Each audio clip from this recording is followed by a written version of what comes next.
Jared Kushner, Paul Manafort, and others did seemingly violate at least one federal campaign finance law, possibly multiple campaign finance laws. So which law was violated? The law that prohibits soliciting a contribution from a foreign national. Or a thing of value.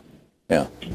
Yeah, I mean, that's the allegation that Common Cause made in a complaint that we've sent to the Department of Justice on July 10th, 2017, so over a year ago. And I think you were just about to get into this. The term contribution in the law is defined to mean anything of value given for the purpose of influencing an election. Here we know that going into that meeting, Donald Trump Jr. was told that he was going to be given information that would be damaging to Hillary Clinton, opposition research information. And this type of information, Oppo research, is regularly bought and sold by political players at every level of politics. It is definitely something of value, and Donald Trump Jr. and the campaign asked for that free Oppo research on Clinton in this Trump Tower meeting.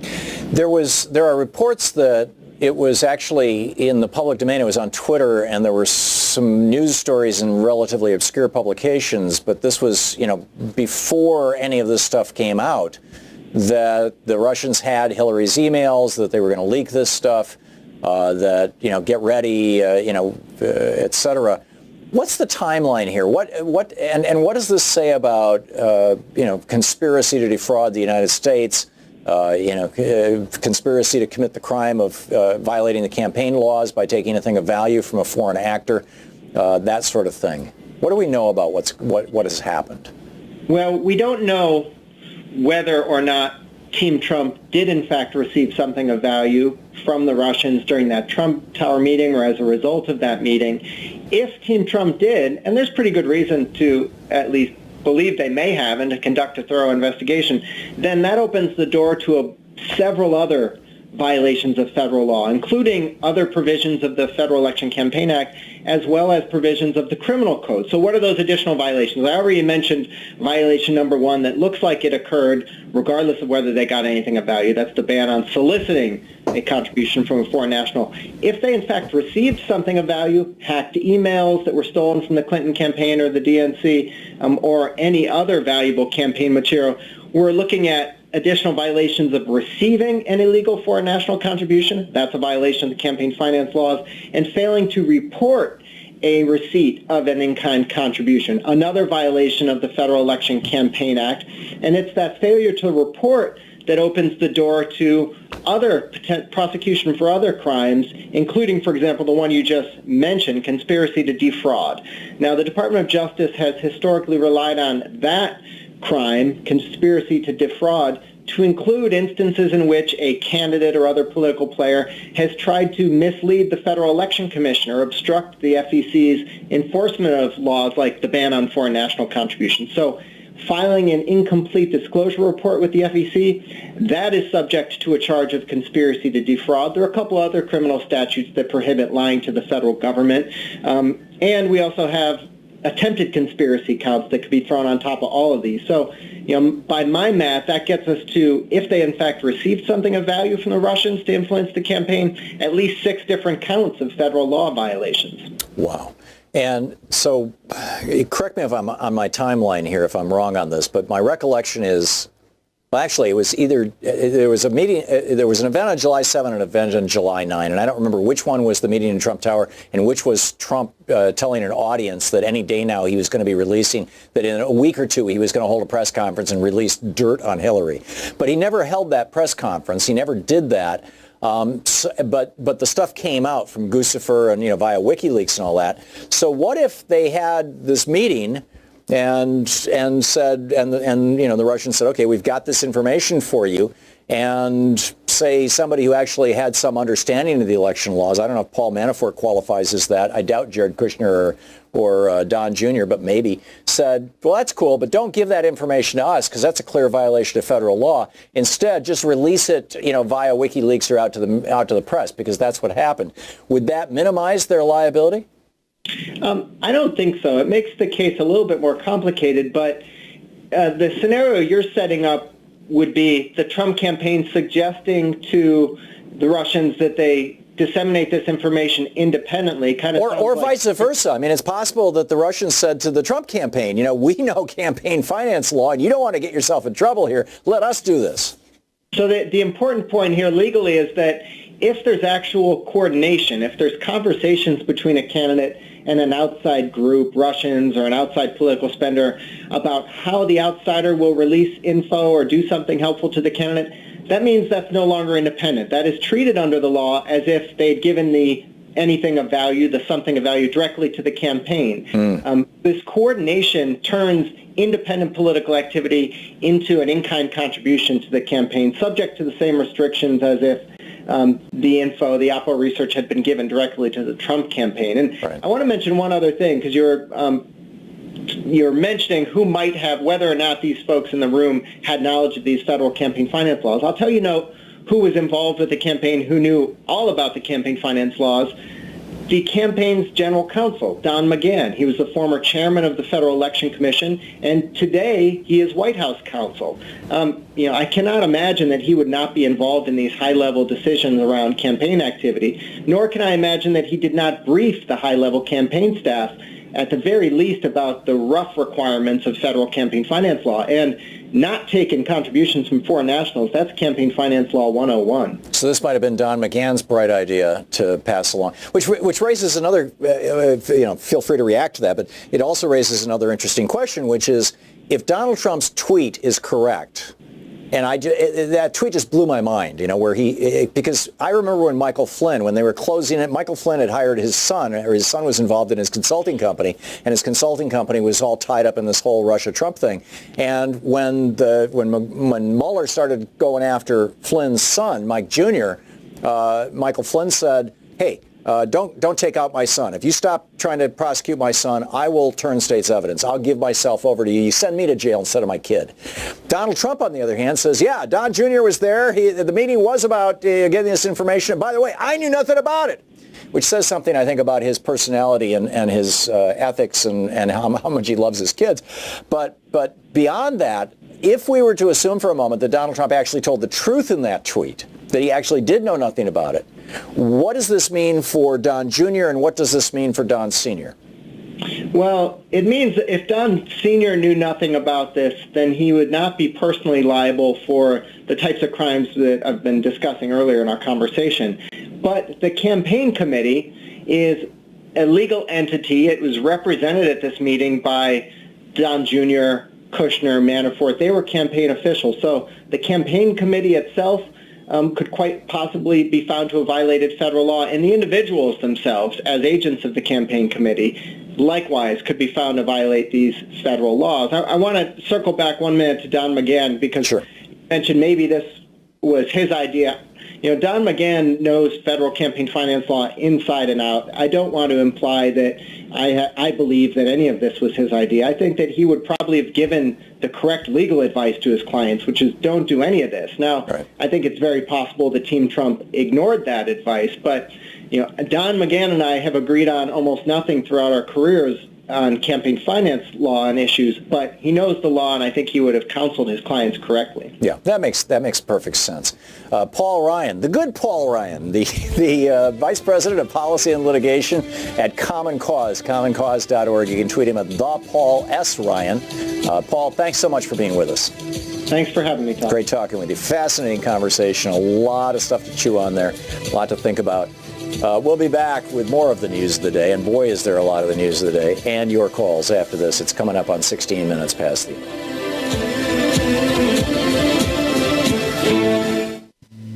This is the Thom Hartmann Program. Defending America from the weapons of mass deception. I'm Thom Hartmann. We'll be back with your calls.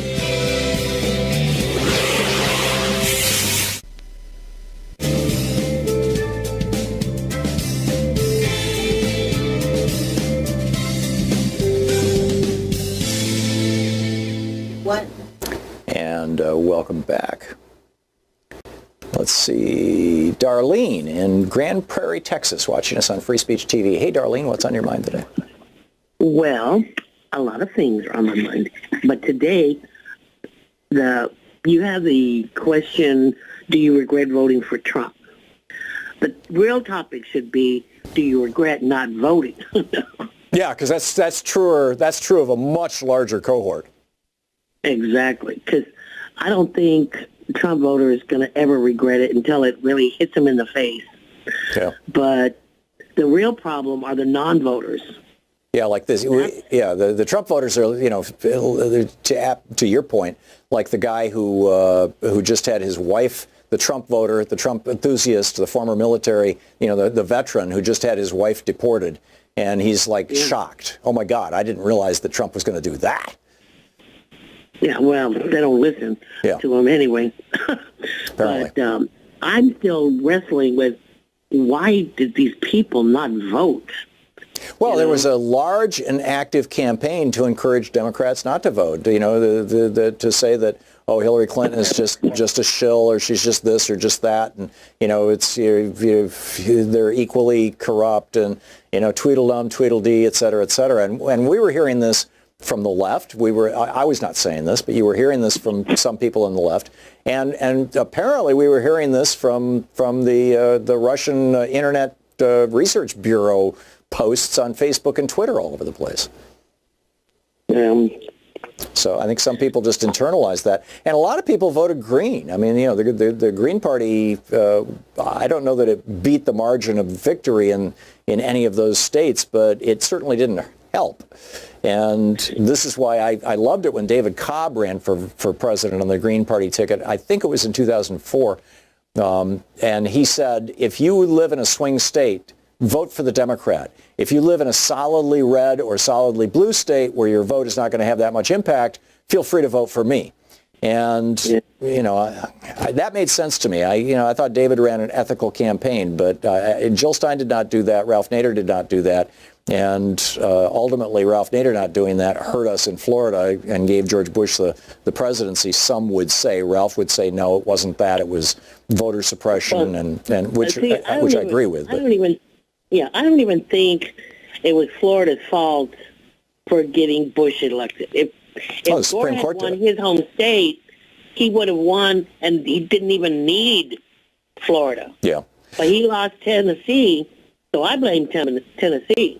Well, I think you could blame Al Gore, actually. If Al Gore had not picked Joe Lieberman as his vice president, who, was just an open neoconservative Republican light, and if he had not refused to take any help from Bill Clinton. Bill Clinton at that point had an over 60% popularity rating, but Al Gore was offended by the fact that he'd had sex with an intern in the White House. Al's sentiments and Tipper's sentiments apparently were very, very offended by that, which is, pretty unfortunate, I would say. Had that not happened, then I think that you would have different circumstances. So. Anyway, we'll see. Darlene, thanks for the call. Al Gore did not run a brilliant campaign, unfortunately. He was a decent candidate and a decent man. I've met Al Gore, talked with him at some length, and he kind of redeemed himself with his climate work.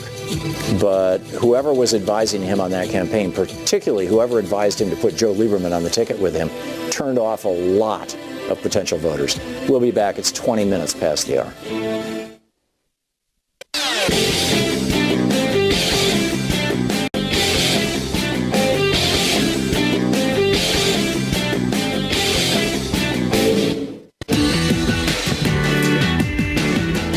Welcome back. Thom Hartmann here with you.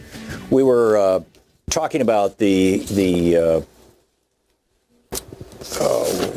will get to that. Oh, the neoliberal assault on Canadian Medicare. I wanted to get into this for a minute, and then I'll pick up your phone calls after the break at the bottom of the hour. Lambert Strether is writing over at nakedcapitalism.com, which sounds a little risque, but it's not. It's actually a really great progressive website for economists, for progressive economists and progressive economics.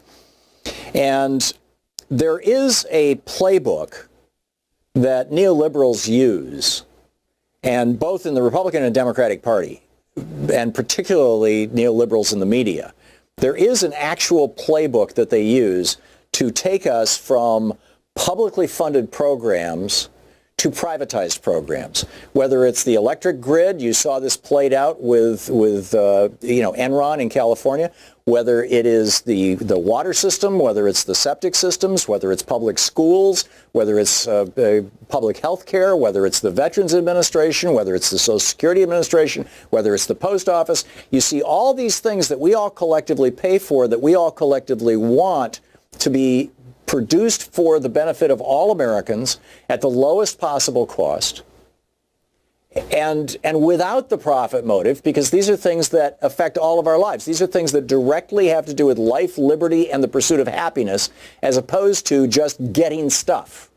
You know, I've said a million times on this program, well, probably a couple 100,000 times on this program, I don't want the government making my jeans. I don't want them making my shoes. I don't want them making my car. You know, I lived in Germany. I remember the Ladas made in Russia and the Trebis made in East Germany.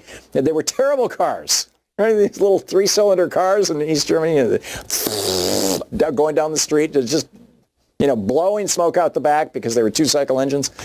I don't want the government doing any of that stuff. There is an entirely and large and appropriate place for private industry in the United States. But I don't want the profit motive sitting between me and the water coming out of my tap, sitting between me and the electricity coming into my house, sitting between me and the septic system that goes out of my house, sitting between me and my health care, sitting between me and my internet connection, sitting between me and my schools, and sitting between me and my post office. Those are all things that we have, for a long time in America, had a broad consensus should be part of the commons. The stuff that we all own and we all use. The stuff that is essential for life, liberty, and the pursuit of happiness. But the neoliberalism playbook is very, very specific. Number one, and here's how, in the classic example that we're seeing, that we're watching right now, of a neoliberal train wreck happening right now as I speak, is with Social Security and Medicare. And it happened last year when the Republicans passed this tax bill and this piece of a budget bill that cut funding for the Social Security Administration and Medicare. Not for your benefits. They didn't cut your benefits yet, but they cut the staff of Social Security and Medicare. And the reason they did that was so that the service that you get when you call Social Security and Medicare sucks. Right? So step one in the neoliberal playbook is defund the program, reduce the funding for the program, break the program, wreck the program, demoralize the people who are administering the program, cut resources to the people who are administering the program, force them into a frenzy, just, oh my God, I've got so much work to do. I can't even take your phone call right now. I'm sorry. That kind of thing, right? Number one, defund or sabotage the program. We saw this with the post office. In 2005, the Congress passed the Postal Reform Act, and literally the night before this was passed, in the night, a Republican slipped into that bill, and we still don't know who it was, slipped into that bill this provision that said that the post office had to start setting aside $5 billion a year, starting in 2005, set aside $5 billion a year for 10 years to pay for the health insurance costs of postal workers who retire 75 years after 2005. In other words, in 2080. There's no reason for this. It's never been done before with any government agency. It's never been done in private industry. There's absolutely no reason for it. The post office is now sitting on $50 billion in a savings account that they can't spend until 2080. Now, why did they do this?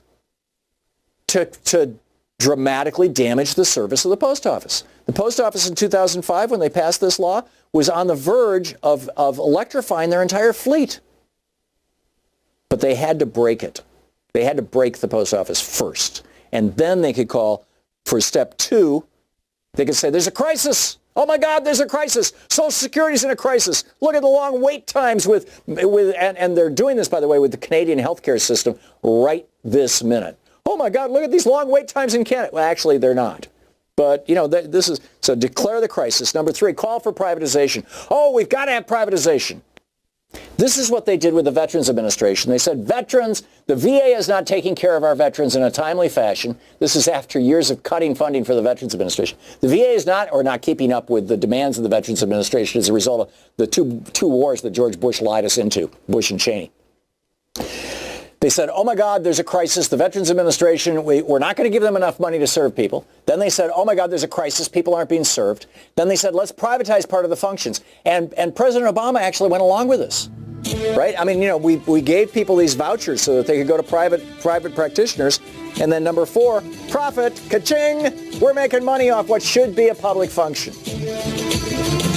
Whether it's public universities, public schools, the post office, the TSA, in Britain, the National Health Service, this exact same playbook is being played out, and big time in Canada. In fact, I got to share with you a really funny thread right after the break, and then we'll pick up your phone calls. Stick around. You're listening to the Thom Hartmann Program. Call 202-808-9925. Speaking the truth, the multinational corporations and the neoliberals would rather you didn't know. Thom Hartmann here with you. We'll be back.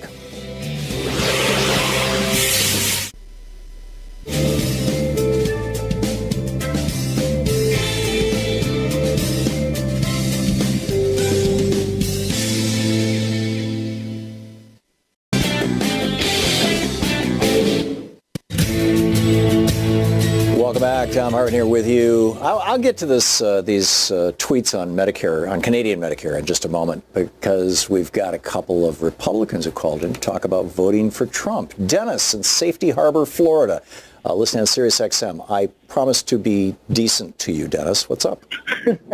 Well, first off, I want to thank you for taking my call. I am a Republican. Have been pretty much ever since my grandmother sat me down and said, you're a Republican. Uh-huh. But so many times I try to get a liberal point of view, and so many of the media outlets, friends, family, whatnot, they just all seem to fall short. And I wanted to compliment you and say that you're the first person that I've heard, and this is the first time I've heard your program, but you come across as educated, well-informed, and truly just trying to present facts as you see them. Well, thank you. And so I want to thank you. Yeah, you're welcome. So tell us about voting for Trump and your thoughts on it. Well, I did vote for Trump, and I do stand behind that. And part of the reason is, and with my comment about trying to get a liberal point of view on things, so much of what we hear in the media just comes across as irrelevant to us. And I'm speaking for myself, but I know that I represent many people in this thought, because we hear that Trump is a racist and that he's immoral and things of that nature.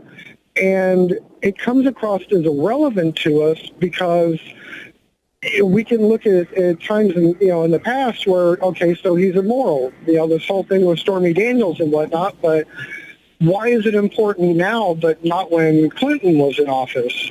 Or he's a racist, and but then there's Hillary's long-term mentor, and so a lot of this stuff just comes across as irrelevant. Hang on just a second. Who's Hillary's long-term mentor who's a racist? I don't remember his name, and forgive me because I'm terrible with names, but sure. From what I understand, he was a member of the KKK.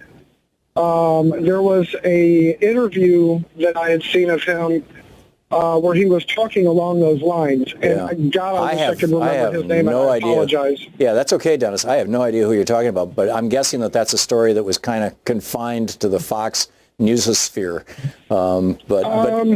It wouldn't have been Robert Byrd. He died quite a while ago, and he repented, basically. But anyhow, back to you, Dennis. Well, thank you. My point, though, is so we see these things, and it comes across as irrelevant, but then we also see things like Maxine Waters, basically saying to harass people. There was an interview of a lady on TV yesterday saying, they say that we're socialists. Let's give them socialism. And, and we hear, open the borders and so much. Well, hang on just a second, Dennis. Can you name one Democratic politician in the last 30 years who has called for open borders? There's not. Here's a clue. There's not one. There are a number of Republicans who have taken that position because it is the official libertarian position. There should be no borders. There should be open access of both money and people, both business and persons, to all countries. That's the libertarian position, and there's a large libertarian cohort in the Republican Party, including Rand Paul. But you will not find a Democrat who's ever said that. But I digress. And I get what you're saying here is that it sounds like a lot of the debate has been turned into basically a cartoon debate, and I mourn that too. It also sounds to me like what you're saying, Dennis, and I'm not trying to suggest that you're being explicitly racist about this, but that the racism of Donald Trump, and I'm not talking about his past, I'm talking about his current actions and behaviors, is not a great concern to you because you're a white guy. Absolutely not. It is. I'm saying that this is the way it comes across in the media, and when you couple that with the last few points that I made, it comes across as just scary. And I would very much like your position on these things because, like I said, you are very much coming across as educated and truly trying to inform. And I'll be honest with you, I look forward to listening to your program again. Well, thank you, Dennis. Having conservatives on my program is one of my favorite things to do, actually, and Republicans.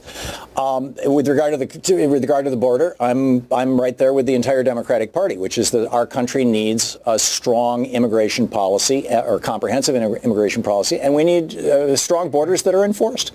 We don't necessarily need a wall. The caveat that I'd throw on this is that, and because you haven't listened to the program before, you haven't heard me say this 1,000 times like most of our listeners have, but my position on that is that we don't have an illegal immigration problem in the United States. We have an illegal employer problem in the United States. We've had an open border with Mexico for 240 years, and we're by and large open up until basically the last 40 or 50 years.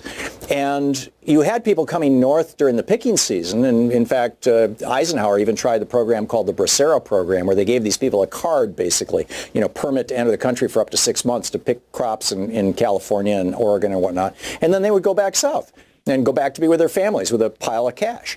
And, you'd have about 500,000 people coming to the United States every year and about 500,000 people leaving at the end of the picking season. That went on for, 70 years. And then what happened, but beyond agriculture, there was no invasion of American industry, to use language that, it's kind of a variation on Trump's language. There was no invasion of American industry by people who were not legal citizens outside of agriculture. And there were specific exemptions in the law for agricultural workers, in fact, that would be like the Bracero program. But there was also a very strong law, and this was put into place in the 1880s, about the ability, and reinforced in the 1930s, about the ability of the government to prosecute employers who hire people who are not legal citizens or don't have legal, don't have a green card, don't have a legal right to work in the United States. And up until 1986, the United States government routinely threw employers in jail who hired people who were not here legally. And that's why the construction industry was entirely unionized. Building houses all over the country, entirely unionized. It was one of the best jobs you could get. One of my brothers was a union roofer and a union electrician. The meat packing industry was entirely unionized, and they had, they did so well and they made so much money, these workers, that the union meat packing workers in Wisconsin got together and built their own NFL team. It's called the Packers. It's the only NFL team in the country that's not owned by a billionaire. It's owned by the community, and it originally was owned by union members.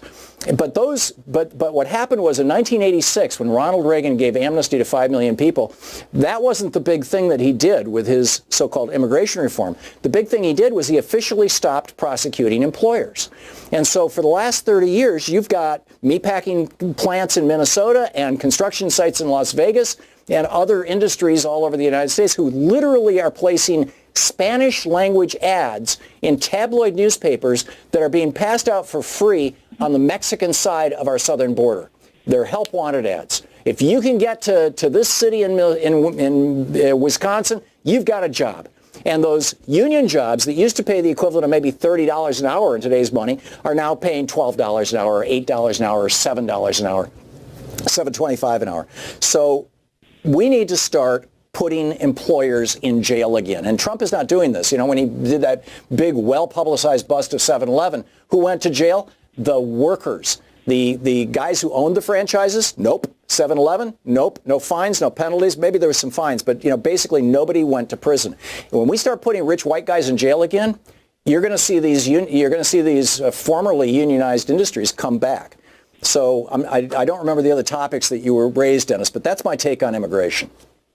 Well, I want to thank you because this definitely gives me something to study up on. Once again, thank you. You're welcome. Dennis, thanks for the call. It's great talking with you, and I look forward to future conversations. Bob, listening on Sirius XM in Montana. Hey, Bob, you voted for Trump? Hi, how are you? Good. What's on your mind? For taking my call. I'm a big Trump supporter. I just, more on the economic front. Us in Montana here, the unemployment rate is under 3%. So you're liking the ninth year of the Obama expansion? Oh yeah, well yeah. I mean, I just think that Obama did good at the end, but when Trump got in, everything accelerated on the business front twofold. We have the greatest economics that this country's ever seen. And I'm a numbers guy. I'm not a feeling. Okay, so question for you, Bob. If the economy crashes in the next 12 to 16 months or 18 months, are you still going to support Trump? It's not. It's not going to crash. Right, but let's just a hypothetical. I'll stipulate it's not going to crash. It's going to last forever, or at least until Trump leaves office.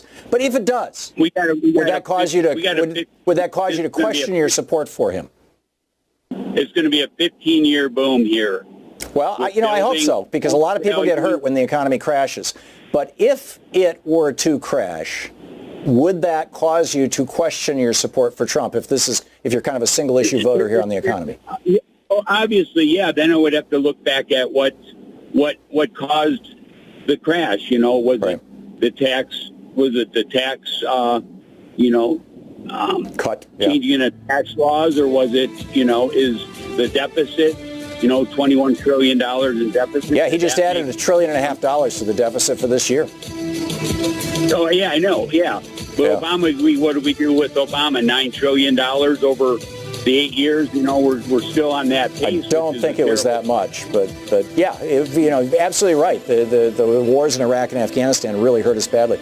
Bob, thank you for the call. It's good talking to you. We'll be right back. You're listening to Thom Hartmann. Visit thomhartmann.com for audio and video archives. We're going to check in with Talk Media News in about 4 minutes. And, the program rolls on. Stick around.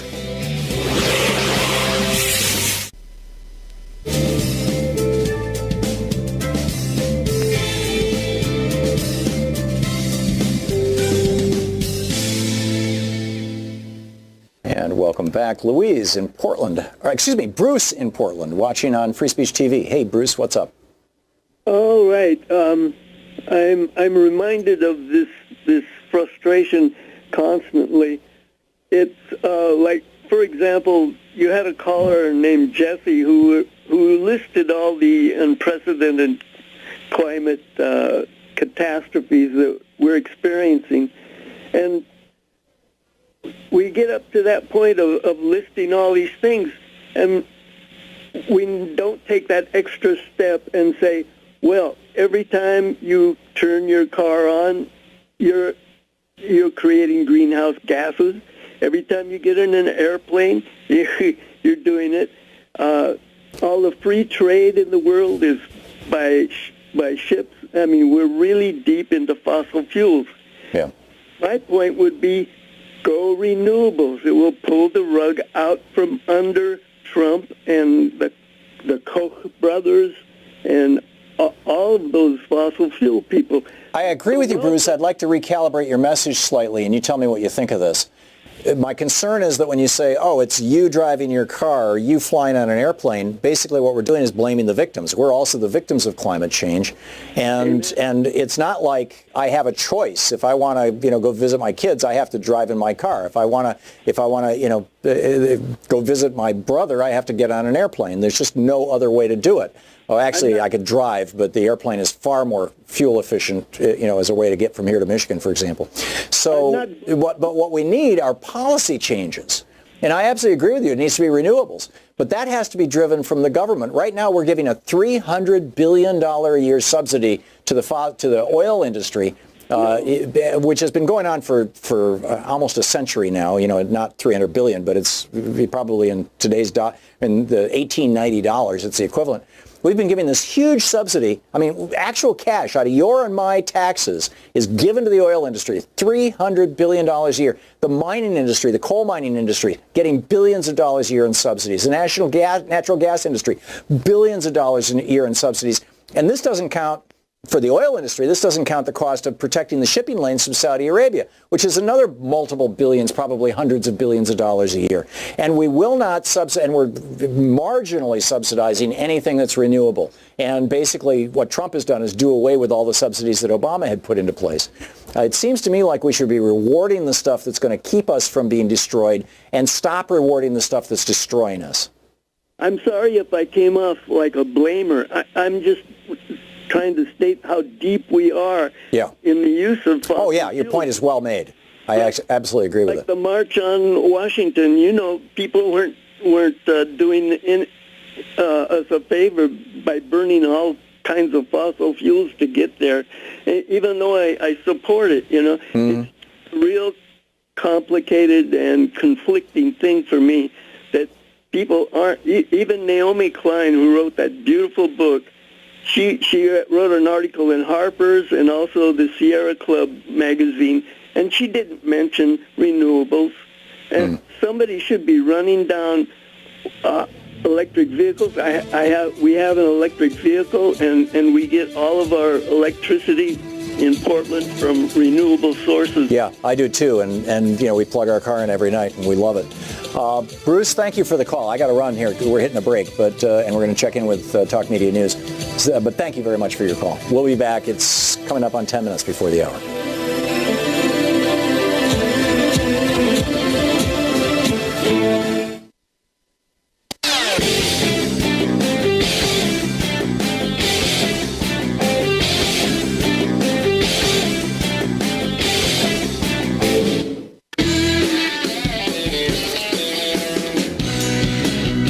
Helping you win the water cooler wars, Thom Hartmann with you. Let's check in with Talk Media News and find out what's going on in the world today. This report brought to you by GoatsForTheOldGoat.com and Ellen Ratner's new book, Loving What You Do. On the line with us is the chief foreign correspondent for Talk Media News, Luke Vargas, out of New York. You can follow him on Twitter at The Courier. Luke, I see that the world has surpassed a terawatt. Is that 1 trillion watts in renewable energy generation? Is this a big milestone? Yeah, it's 1,000 gigawatts, and I apologize in advance if my audio isn't perfect. We haven't done video in a while, and you used to not be able to do the video over the Skype. So yeah, no, it sounds good, actually. Okay, good. Well, yeah, so this is a big milestone. 1 terawatt equals the amount of power generated in the United States altogether. So this is a huge milestone. It's also equal to the amount of coal power generation in China, and we're hitting a milestone. This is something that was predicted by Bloomberg New Energy Finance, which is a think tank focusing on renewable energies. They said we would hit this precisely when we did.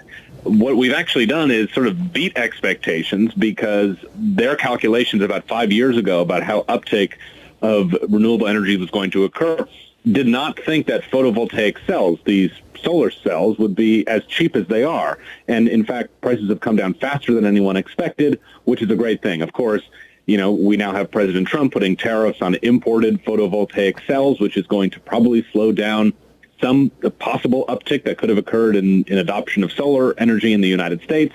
But even still, we're doing well. We're hitting these targets. One thing that's really cool here is that basically all economists I've spoken to said 5 to 10 years from now, solar and wind are going to be absolutely compatible, gigawatt per gigawatt. These are, already seeing in certain markets competitive pricing for these renewable technologies, that the prices should be basically even everywhere within 5 to 10 years.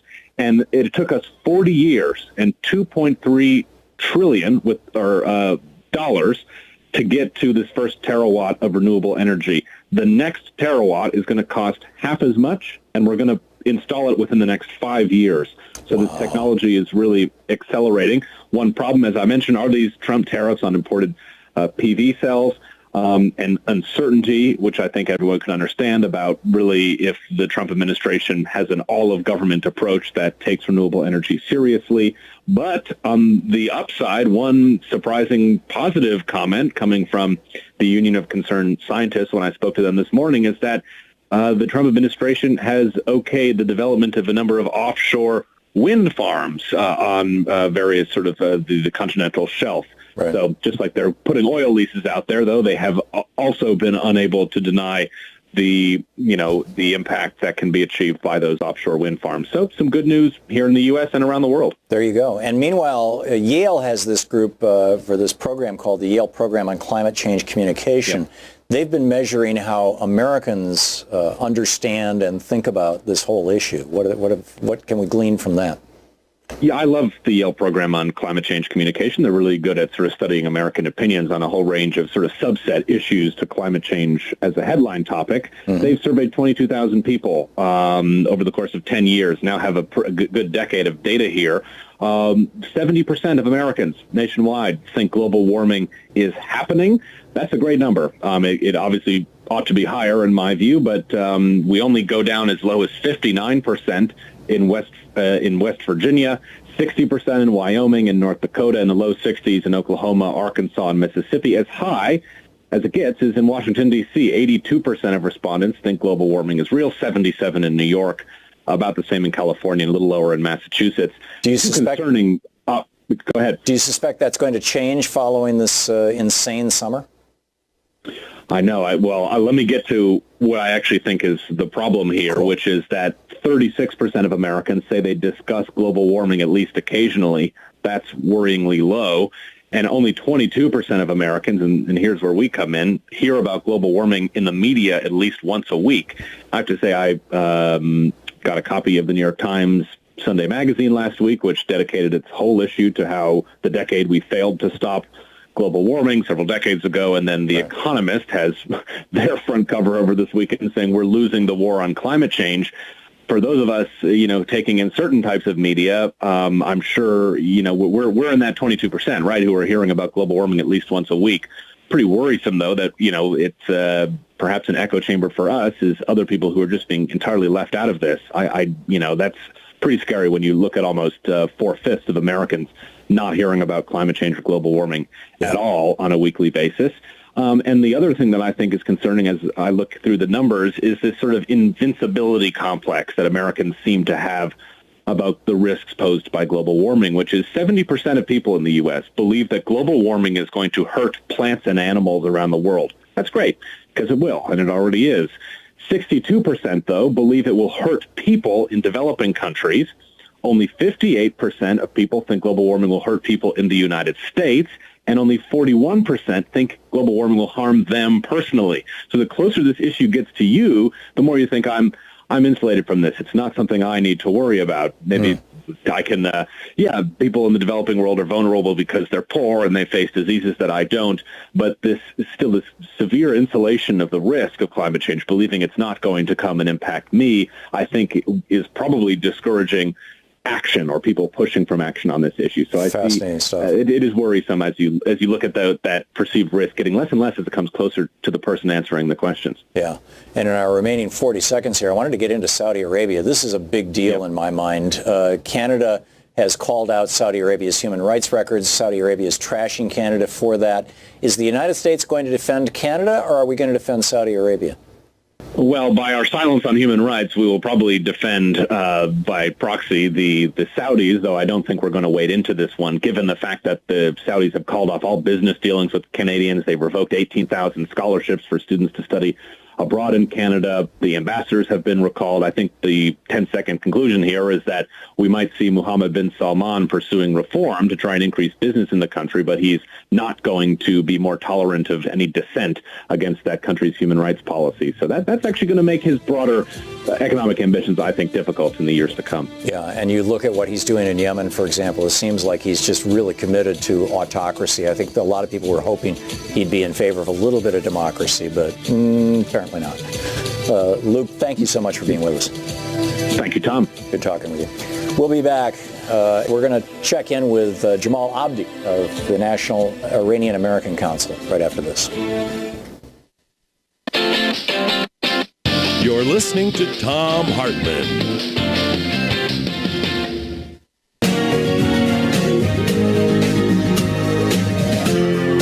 This is the Thom Hartmann Program. Welcome back. Thom Hartmann here with you. And on the line with us is our old friend Jamal Abdi with the National Iranian American Council, NIAC, NIAC.org is the website. And Jamal, welcome back to the program. Hey, how are you, Tom? Great to have you with us. Big news, I think. Tell me if it is or not. The European Union, this is from The Hill. The European Union, the EU, is warning businesses, European businesses specifically, that cut ties with Iran over new U.S. sanctions, that those firms could face EU sanctions. This is a quote from Nathalie Tosi, an aide to the EU's foreign policy head, that she told BBC Radio 4 yesterday. If EU companies abide by U.S. secondary sanctions, they will in turn be sanctioned by the EU. We're doing this in order to signal diplomatically to the Iranians that Europeans are serious about the Iran nuclear agreement. And the EU said on Monday that it would forbid European entities from complying with the sanctions. What's going on here? The EU is fighting back. They announced that they would take this step, these blocking sanctions. They've done these in the past. It really, it's a question now of how strictly will the EU actually enforce this? Will they actually have some bite to their bark and seriously, go after their own companies who comply with the sanctions? Mm-hmm. I think that's up in the air, and there is more that the EU would need to do in order to not just have the costs for companies doing business with Iran, but also creating some, banking channels, exploring ways that, oil exports could continue through some sort of trading or bartering mechanism. So this is really, I think this is a symbolic step. I think the EU has showed that it is very serious about protecting this deal. But the actual practical implications that remain to be seen. We've already seen European companies leaving. Yeah, Daimler left. If it's mostly big German companies that are leaving, and Germany basically has the muscle to change EU policy, is that the source of your skepticism? Or a source? That is a source. I think that I think that large German companies probably will test this proposition. Now, I don't know that for sure, but it's a matter of, does the political will exist for the EU to actually carry out these measures? So, and really, go ahead. It's a game of chicken now between sort of Donald Trump and the EU. So Standard Chartered Bank, which is a UK chartered bank, but they have U.S. branches and U.S. They do business in the United States. In fact, they're one of their biggest branches is at 1095 Avenue of the Americas in New York. They are licensed to operate in Iran. And among international banks, only about 25% of them are actually licensed to operate in Iran. So should Standard Chartered Bank in New York City be closed? I mean, is there any discussion of this? And then I want to get into where all this is going. I mean, if we're leading ourselves toward war with Iran.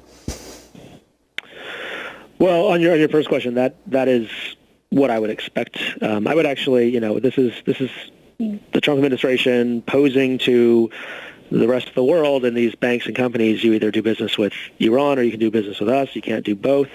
And so all the indications are that this administration is going to go after everybody, as strictly as they can. So for now, I think they're following up on those threats. We've seen them back down a little bit on the oil sanctions, but we'll see how much of this is bluster and how willing they are to actually go after these companies. Yeah, I just find it breathtaking that the Trump administration thinks that we can say to Britain or China or Chile or even Zambia, if you do business with Iran, you can't do business with us. It blows my mind. Is this a standard in past sanctions? I mean, is this the normal way that sanctions are done?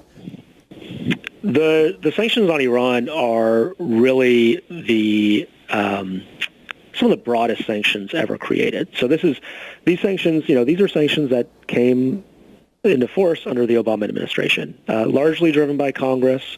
But as far as the Obama administration was concerned, their role was to make sure that the rest of the world was actually bought into these sanctions. Right. And so they actually held off Congress for a long time. Well, not a long time, but they held Congress off so they could actually go to the UN, get approval for this, get the rest of the world to actually buy in. So it was much different. I don't think we've ever seen something quite like this where it's the United States versus the rest of the world in terms of enforcing its sanctions. That's bizarre.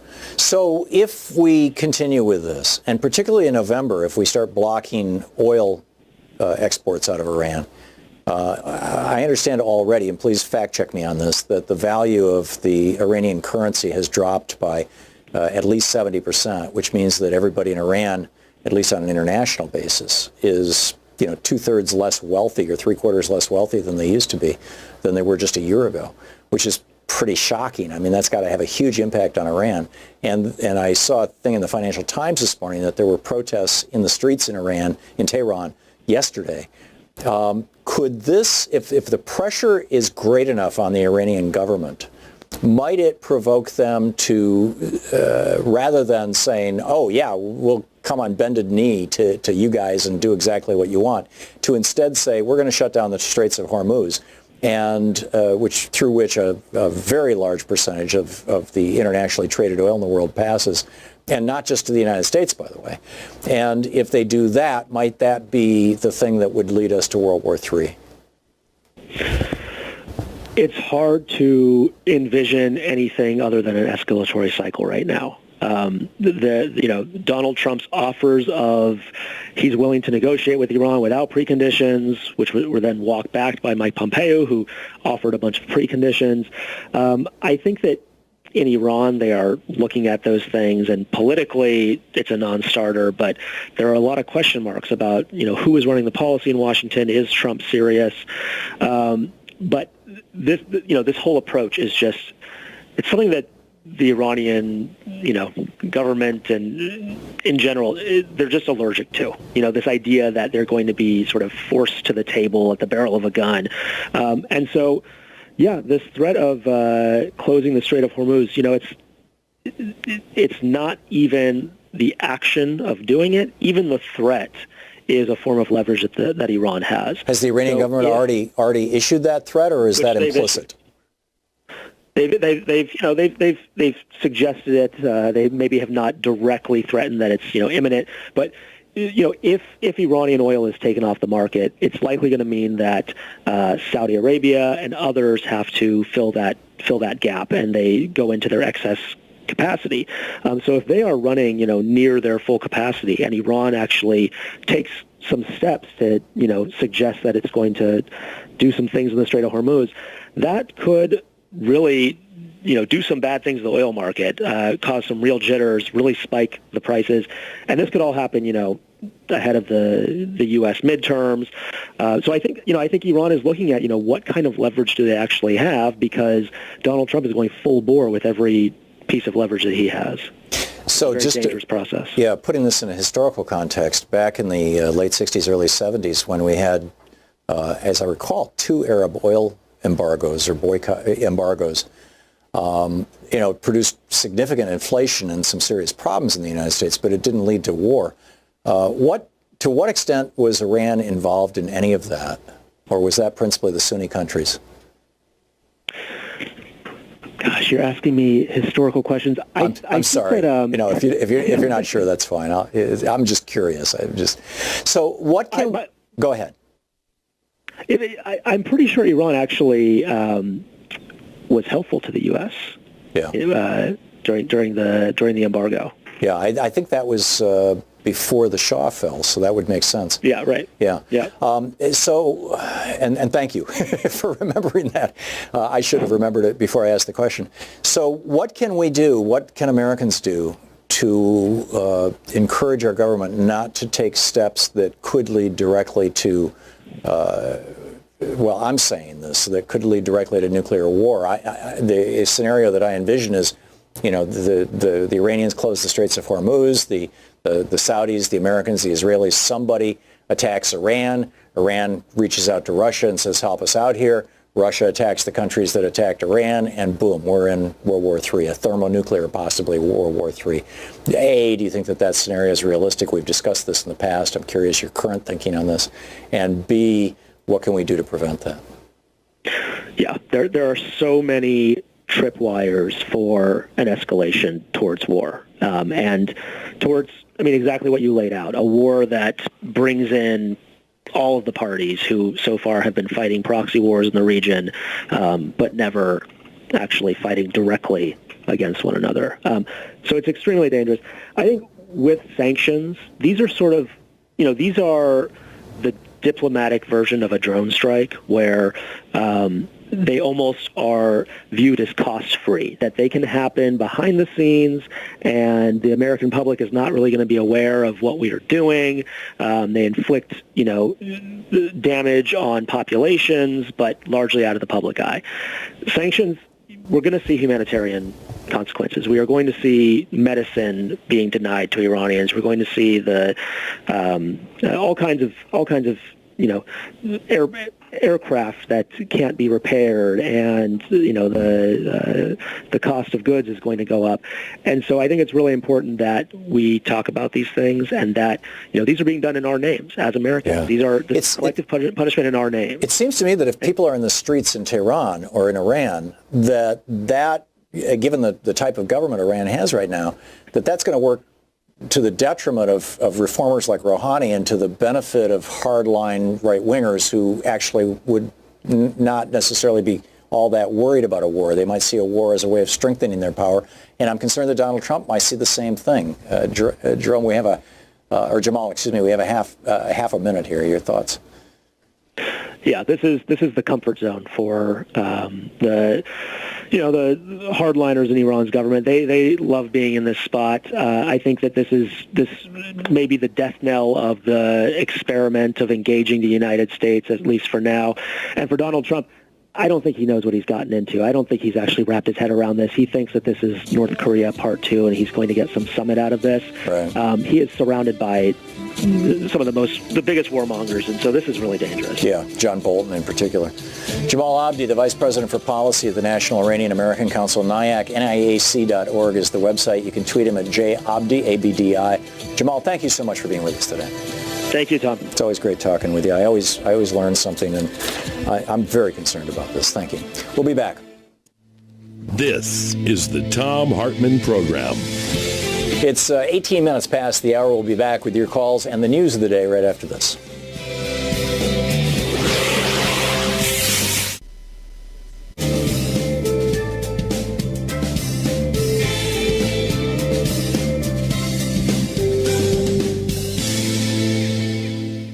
And welcome back. Corky in Rochester, New York. Hey, Corky, it says here you want to disagree with me? About what? Hello, Tom. Hey, Corky. Yeah, I don't understand why people are so ignorant about the economy and how it works. Yeah, we got a great economy. Like you say, it was left over from Barack Obama. And beyond that, it's not all that great an economy. Wages... like a car. Yeah, but... You got to go the speed limit. Otherwise, terrible things are going to happen. Yeah. When you pump $1 trillion into an already good economy, what you're doing is stepping on the gas, and you're driving erratic. And what's going to happen is you're going to have a crash, and you're not going to have any money to fix your economy. Yeah, I absolutely agree. And, I noticed on Twitter some people saying to me, why didn't you correct that guy about the economy? And I was really more interested in whether if the economy crashed, he was going to, continue supporting Trump. And I only had, at that point in time, I think 45 seconds until we were going to hit the brakes. So I had to make a choice. But I agree with you, Corky, to some extent, although I would not characterize this as a good economy. There's like these conflicting reporting, right? The Financial Times was reporting a couple of days ago that wages, the wages are up some 2 or 3%. Actually, I saw it on MSNBC on Stephanie Rule's program too. That wages are up 2 or 3%, but wages are not. That includes all the compensation that all the CEOs, senior executives, and white collar workers are getting. If you just look at hourly wages, Hourly wages, which is the majority of the economy in the United States. It's well over half of people work on an hourly basis rather than on a salary. If you look at hourly wages, they're actually down this year over last year. So I don't see where this is all that great an economy unless you happen to be in the stock market. Corky? Oh, Corky went away. Okay. Let's see here. Rich in Calumet, Michigan. Hey, Rich, thanks for watching Free Speech. What's on your mind? Hey, we had something really kind of new and different to our voting ballots today. They added a third party. You have an election in Michigan today? Yes. Oh, I didn't know that. It's not the primaries. It's the what do you call it before the primaries, where you decide who's going to run for governor on the Democratic Party. That's a primary. It's not the general election. Right. Okay. Okay. So. Well, anyways, they added, first off, they made it so you can only vote single party. Right. And then they added the, gosh darn it, I forget what they're called now, Libertarian. Well, that's interesting. If they had added the Greens, I would say they're trying to hurt the Democrats. If they've added the Libertarians, that's going to take votes away from the Republicans. Well, that's kind of what I was thinking, I mean, it's like, well, what do we got two Republican parties here for? Yeah. And, yeah, I find the whole thing kind of confusing. Or two corporatist parties. Well, that's fascinating. And they were trying to make it sound like it was going to take 45 minutes or more to vote, and I think I got in and out in less than 5 minutes. Wow. There wasn't very many people. Of course, I went on a time that I figured there wouldn't be very many people, but yeah, it just seemed. Isn't the Democratic candidate for governor who's a progressive? His name is Al Said. Am I remembering that correctly? Yes, something Bernie backed. Yeah. So I can't remember his first name now. Yeah, it's going to be real interesting to see if he wins after Alexandria Ocasio-Cortez was there, Bernie was there. The guy has really good progressive cred. Thank you, Rich.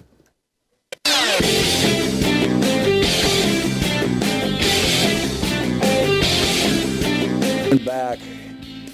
Mike in Wheaton, Maryland. Hey, Mike, what's on your mind?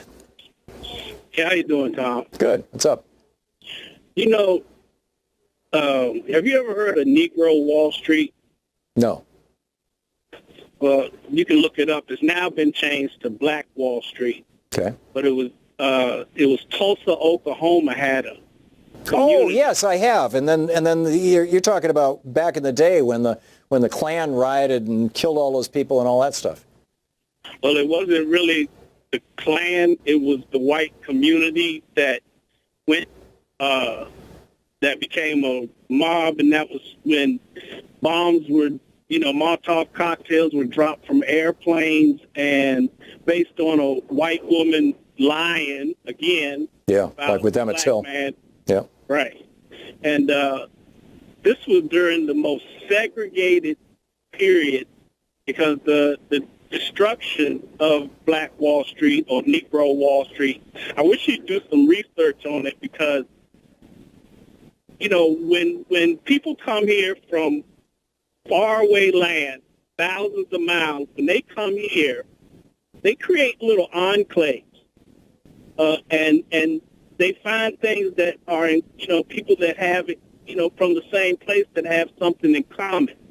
Okay. And typically, at least for the first generation, although those enclaves tend not to last more than 2 generations. But yeah, I get your point. Okay. Now, Black Wall Street having not failed by black people building businesses, building black banks, churches, institutions, all kinds of stuff in Tulsa, Oklahoma. Mm-hmm. It was destroyed. So the principles that were practiced in Negro Wall Street, Tulsa, Oklahoma, between the turn of the century, 1900, and its destruction in 1921, are timeless principles. Okay, mm-hmm. that we as black folk, we need to look at because we're not taught our history, so a lot of us are ignorant of that place. Yeah, nobody is taught that history, Mike. Exactly. Which is a major problem. And you know, I'm kind of sick of being, you know, Malcolm X spoke of suffering peacefully. You know, and that's what we're constantly doing, is suffering peacefully. Yeah. And you know, you got Asian Americans rotating the dollar in America 21 days before it leaves their community. Yeah. No, I get everything you're saying, Mike, and you're right. We do need to focus more on this. Thank you very much for the call and for the wake-up. I appreciate it. And thanks for listening to SiriusXM. We'll be right back. You're listening to the Thom Hartmann Program. Call 202-808-9925. It's the Thom Hartmann Program, speaking the truths the multinational corporations and the neoliberals would rather you didn't know all about. Right back with you.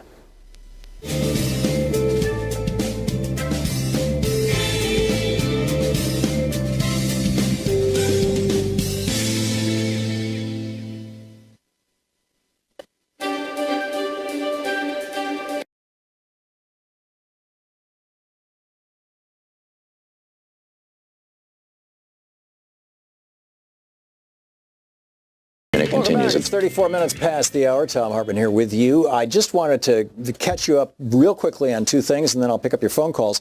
The first is Ohio 12. This is where Danny O'Connor, the Democrat, is running, and this is fascinating. This this is an email that I saw posted over at Democratic Underground earlier. Ohio 12 just heard back from Text the Vote. They had so many volunteers signing up to help that they went through their entire database by 10 a.m. this morning and have sent over 140,000 texts on behalf of Danny O'Connor. This is a get out the vote effort. In a seat, the Republicans have won by over 35 points in each of the last two elections. This has to be a very good sign. You think? I mean, you know, whether Danny O'Connor wins or not, if it's a squeaker, you know, the Republicans won this by 35 points in the last elections. This should be an early indicator of what's happening in, I think, across the country, frankly. I mean, Ohio is kind of a bellwether state. The other is, in the first hour of the program, I was talking about how the new it's the old neoliberal privatization playbook. How to take things like Social Security, the post office, your electric supply, the public schools, how to take things that used to be public functions, or in the case of like hospitals. I grew up in Michigan. In Michigan, there was a law in the books up until after I left in 78. I don't know when they repealed it, but that all hospitals had to be nonprofits. And now, of course, you got for-profit hospitals ripping people off. So how do they get from nonprofit to for-profit? How do they get from publicly owned, government-owned, to privately owned, corporate-owned? It's a four-step process. They defund or sabotage the program, you know, cutting money out of the post office, cutting money to the administration of Social Security and Medicare, so that cutting the money to the Veterans Administration, so that the wait times increase and the service degrades. Then they scream, "Oh my God, there's a crisis!" Number two, and then number three, they say, to solve this crisis, we need to privatize this system. Which is in part what happened a couple of years ago with the Veterans Administration. And then number four, ka-ching, the for-profit corporations start making money. This is from a piece by Lambert Strether over at nakedcapitalism.com. But this amazing thread developed on Twitter, he writes, an opponent of, quote, socialized medicine deployed the, quote, wait times talking point and then asked, tell me again how good Canadian healthcare is? And he was claiming, I hate, my health care here in Canada because I have to wait a long time if I want a hip replacement. Here are the tweets that they got back. This was just amazing thread. Eve Rickert tweets, I immigrated, this was the first one, right? This was She tweeted back, she said, I immigrated from the U.S. to Canada in 2006, had top-of-the-line American insurance before moving, have had surgery and hospital stays in both countries. Canadian health care is just as high a quality, wait time similar, stress way lower. Why the stress lower? Because you don't have to worry about going bankrupt if you get sick. Cognitive assistance adds to the thread. Meanwhile, I was hospitalized and then had complications and have subsequently had to file for bankruptcy. I have terrible credit now, which impacts every aspect of my life. Yay, America. Cognitive being an American. Then the Canadians weighed in. Joanna B. at Wandering Shop. Canadian healthcare is amazing. I went to the hospital critically ill and skipped any waits because it's triage-based. In other words, if you had an emergency or you had something that's really serious, you get seen immediately. The next 5 months included 2 readmissions for 15 weeks of total critical care and surgeries. My parents got a deep discount on parking by paying by the month.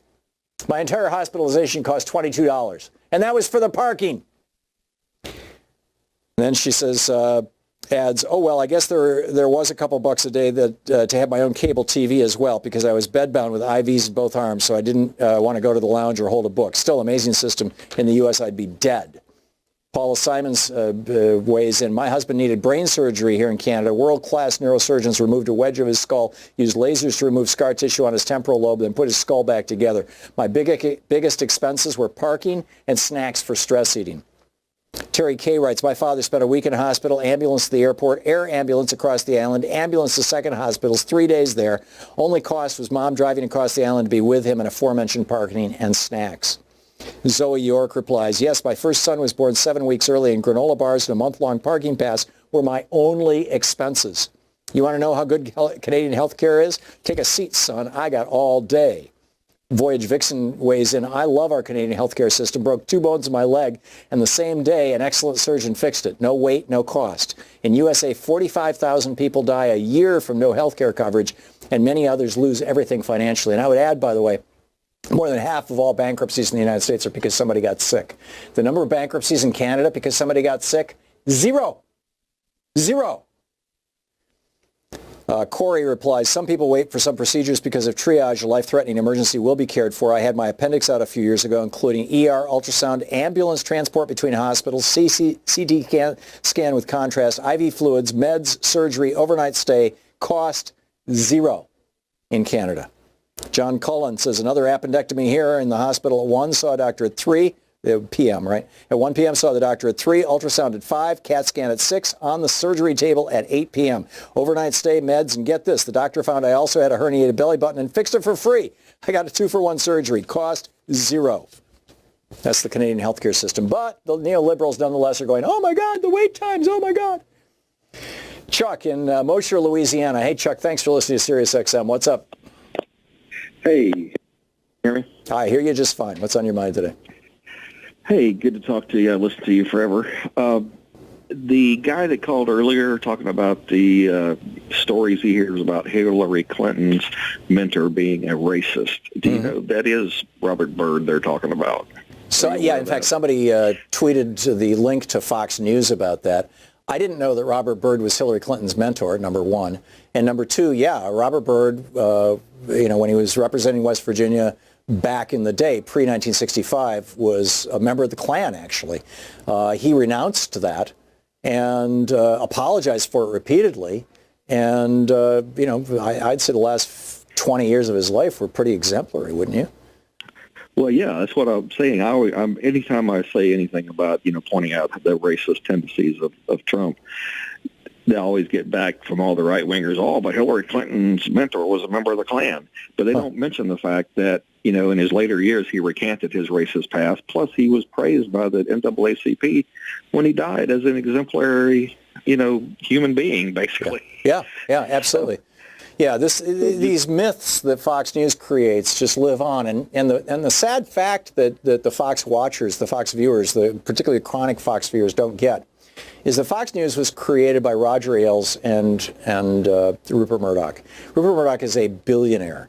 Roger Ailes used to work in the Nixon White House. When Roger Ailes worked in the Nixon White House, he proposed something called GOP TV. There's a chapter about this in my book, The Crash of 2016, and it caused me to get disinvited from Fox News for 2 years, this chapter on the book.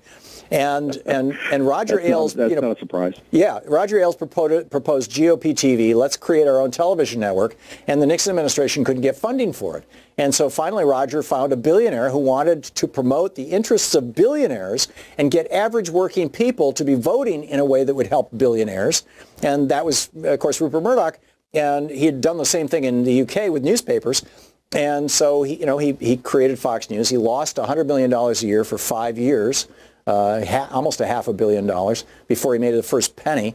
And people say, oh, Air America was a big failure. They went bankrupt with $17 million in debt. It's crazy. And he's the reason we have so many ignorant people in the country these days. Yeah, but the whole point of Fox News is, a network owned by a billionaire, put together by Roger Ailes, a multi-millionaire with hosts like Sean Hannity, who's a multi-millionaire, promoting the interests of the very rich and causing people to think that they should vote in a way that would help the very rich. Because somehow that's going to, stop abortion or something. I mean, they'll find some little hot button issue, or they'll just lie, like about Robert Byrd. That's pretty breathtaking. Yep. Chuck, thanks a lot for the call, and thanks for listening to SiriusXM, and thanks for correcting the record there. I appreciate it. Marilyn in Phoenix, Arizona. Hey, Marilyn, thanks for watching us on Free Speech TV. What's on your mind? Oh, hi. I just found you a few days ago because I fell and hurt my hip and was looking for something better to watch on television. And you brought up something on TV just a minute ago that I haven't heard too many people talk about, which really gets my goat, and that is the privatization or the corporatization of our government. Mm-hmm. Which actually takes away the idea of government. I wanted to ask you what you think about Ronald Reagan when he first said, why let the government do what the corporations can do cheaper and more efficient, and how that is not removing the original intent of the democracy of us being run by the people for the people. Yeah.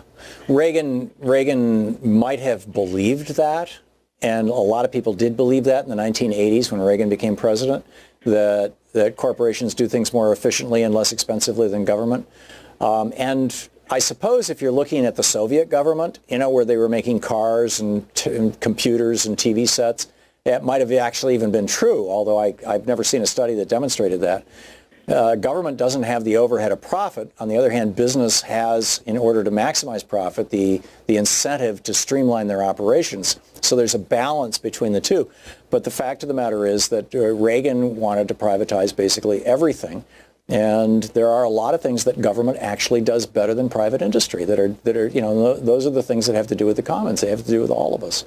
So I was horrified when Reagan started promoting that, but it was not new to his administration. I mean, Nixon was saying the same thing. That's just an old Republican meme about let's just turn everything over to the billionaire class. Let's turn everything over to the corporations. We don't need we the people doing anything for we the people when the billionaires will take care of us. And if they don't take care of us, you can put a little can in a 7-Eleven and say, I need an appendectomy. Please drop $1 in the can. I mean, that's the Republican way, right? And yeah. Marilyn, thank you for the call. Very well said. I appreciate it. And you brought up a great topic. We'll be right back. It's coming up on 16 minutes before the hour, or 14 minutes before the hour. Stick around. You're listening to Thom Hartmann. Visit ThomHartmann.com for audio and video archives. As we head into our last 15 minutes of the show here, back with more of your calls in just a moment.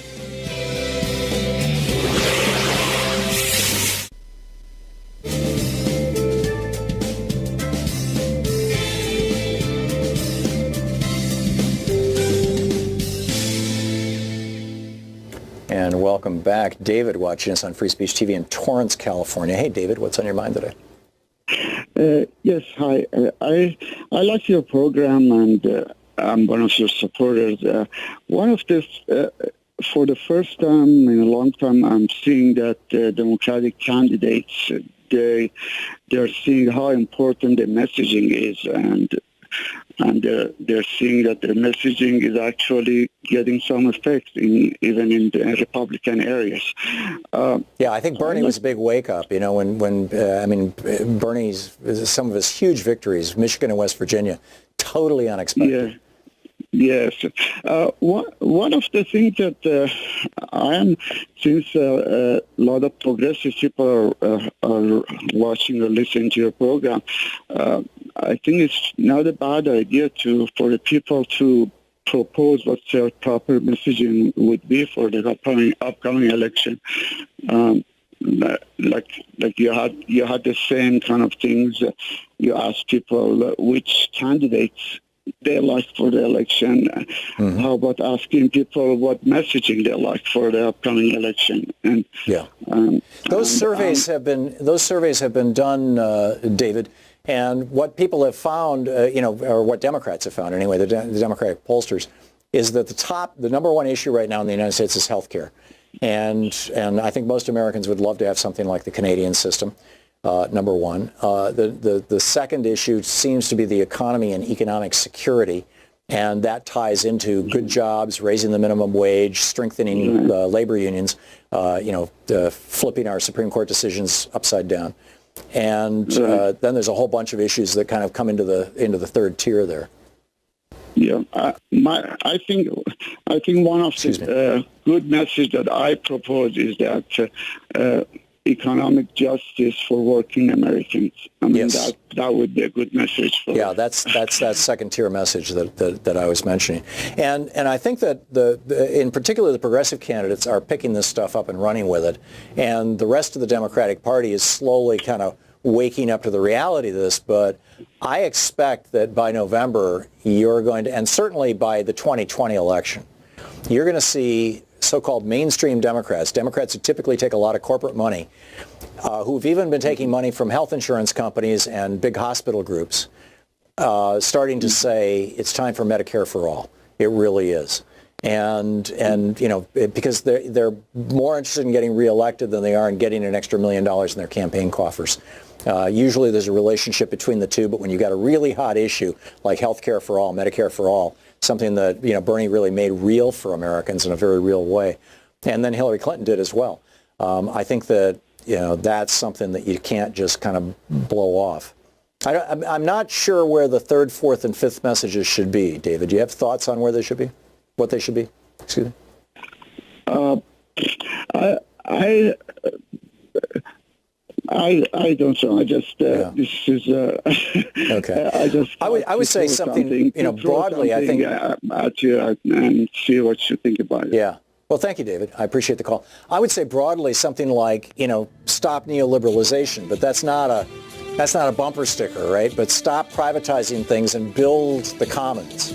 Rebuild America's infrastructure, make America great again. I can't believe I said that.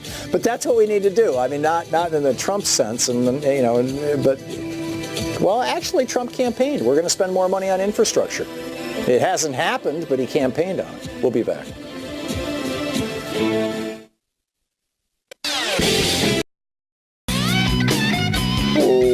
Welcome back. Donald in Aurora, Illinois. Hey, Donald, what's up? Hi, Tom. Social Security and Medicare, it really worries me. And I've called several times in the past about this. I've been on Social Security and Medicare for the last 3 years.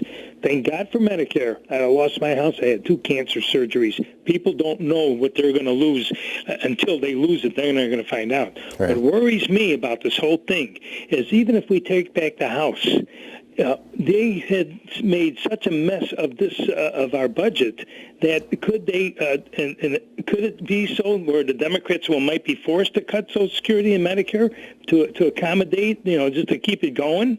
Would that ever happen? Well, that's the plan. And in fact, they even got President Obama to say that he would consider a chain CPI, which is a cut to Social Security. It backfired on him politically, and he backed away from it really quick. But the Republicans have been pushing him to do that, and some of the more quote moderate end quote Democrats, who were taking money from the banks, who would make a fortune if Social Security was privatized.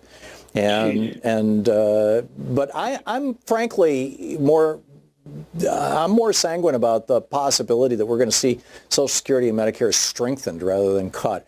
I think that the tide has turned. And I hope so. Yeah, I'm hoping you're right. Another thing that bothers me, the Social Security and Medicare, every time I hear people talking that they're going to get, even politicians, you don't see any retaliation from any of the senior citizens. Where are they screaming? They should be screaming about this. They should be on the phone. I hardly hear any of them talking about it. Are they all millionaires? No, the problem is that the AARP, which just kind of gives milquetoast lip service to these kind of topics rather than being an activist organization, gets the vast majority of their money from United Healthcare.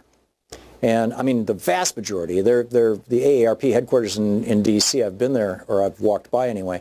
is mansion-esque. It's money pouring all over the place. And United Healthcare is making so much money on Medicare. I mean, the Republicans drilled holes in Medicare so it only covers 80% of your expenses. And so you have to buy insurance, supplemental insurance. And AARP sells the supplemental insurance from United Healthcare. United Healthcare has made so much money on this that their CEO, Stephen J. Hemsley, has made over $1 billion. He's taken over $1 billion out of that company. His predecessor, they called him Dollar Bill McGuire, took $1.5 billion out of United Healthcare. Just one guy. And, there's over 100 executives making over $1 million a year at United Healthcare. So, all these sweet ads and stuff, but AARP knows which side their bread is buttered on, and they're not taking on the neoliberals. They're not taking on the big corporations. And that's the unfortunate part about it, Donald. Donald, thanks for the call. We need activist organizations for boomer seniors. And unfortunately, there's not a good one out there, at least that I know of. Lindsay in Florence, Kentucky. Hey, Lindsay, what's up? Hi, I just wanted to make a comment about wait times as far as Canadian healthcare versus here goes. Myself and my son both have some chronic conditions that require us to see specialists, and we live outside of the Cincinnati, Ohio area. So we have quite a few larger hospital systems. We have a large research university hospital here, and even with the plethora of providers that we have available to us, my son's neurologist wait time every year as an established patient, we schedule out 7 months in advance. Yeah. So when I hear these people say, oh, Canadian wait times, for a new patient, his pediatric neurologist schedules 11 months in advance. Yeah. And that's if you have a legitimate reason to go to her. If you are still in the diagnosis phase and you don't have a diagnosis yet, you can't get on her calendar. Yeah, so heaven forbid you have something legitimate wrong with you, you're still getting passed specialist to specialist through the system before you can actually see the person that will fix it for you. Close to a year as a new patient. So when I hear these wait time comments, I'm like, you know what? If it's less than 7 months, I'm calling it a win. Yeah. There you go. We saw that Louise and I experienced the same thing both when we moved to D.C. and then when we moved back to Portland. In both cases, we contacted local doctors and, we'd like to be a new patient for you. And in D.C., the wait time was well over a year just for the first meeting with the doctor. And here in Portland, it was at least 5 or 6 months, as I recall. And, what happens is the people who can afford to go to concierge docs, where you pay $500 a year or $1,000 or a couple thousand, in D.C. it was $3,000 a year for a couple, they can afford to do it, and they get in right away, and everybody else is, SOL. You got to go to the emergency room if you need your Synthroid refilled or something like that. Lindsay, thanks a lot for the call. I appreciate it, and you nailed it. Thanks so much for being with us today. We'll be back tomorrow. It'll be fascinating. I'm guessing one of our major topics of conversation tomorrow will be what happened in the election in Ohio today. I'm keeping an eye on that tonight. It's an amazing day. And in the meantime, don't forget, democracy is not a spectator sport. It takes all of us, and that includes you. There's a lot of great organizations out there you can participate with. There are a lot of ways you can make change happen. Get inside the political parties, Democratic or Republican. Get out there, get active, tag, you're it.